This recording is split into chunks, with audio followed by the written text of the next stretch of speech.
Texas is recognized for 3 minutes. I thank the gentleman for yielding.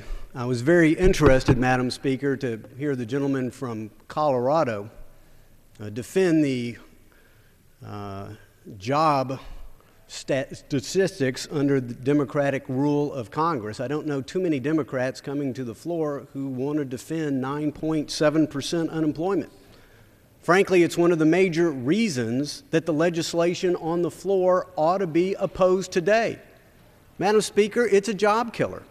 Once again, we have legislation that will make credit less available and more expensive. Let me point out 4 different aspects of this bill. Number 1, it creates a permanent Wall Street bailout authority. If you build it, they will come. You build a bailout authority because you expect to bail people out. There's a choice to be had here. Republicans believe in the bankruptcy code. There are improvements that need to be made, and under the leadership of our ranking member, Spencer Backus, we introduced that legislation. But our Democratic friends prefer bailouts over bankruptcy. Now, they continue to say that the taxpayer won't be called upon to pay for these bailouts.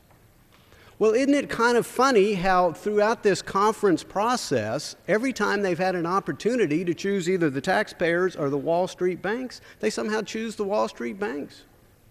And in fact, when it came down to the government-sponsored enterprises, they set up a choice. I didn't set up the choice, but they set up a choice of who going forward is going to fund the bailout of the government-sponsored enterprises. Should it be Wall Street banks or should it be the taxpayers? And they decided it ought to be the taxpayers.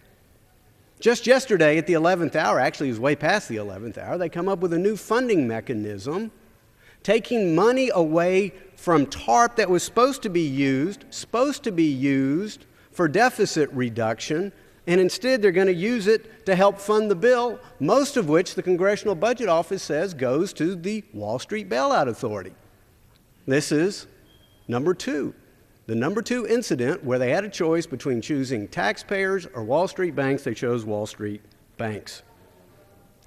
Permanent bailout authority costs jobs. They create this new bureau to ban and ration consumer credit, literally to decide whether or not you can have a credit card, small business line of credit, what kind of mortgage you can get on your home.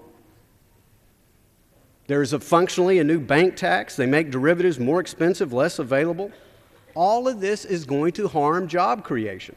You know, I talk to small businesses in my district, like a gentleman from Jacksonville, Texas. I'm a one-man operation. All the legislation coming down the line, I will stay a one-man operation. If lines of credit dry up, I'll no longer be able to maintain safe operating equipment, be forced to cease operation. Reject the job-killing bill and the permanent bailout authority. The gentleman's time has expired. The gentleman from Colorado is recognized.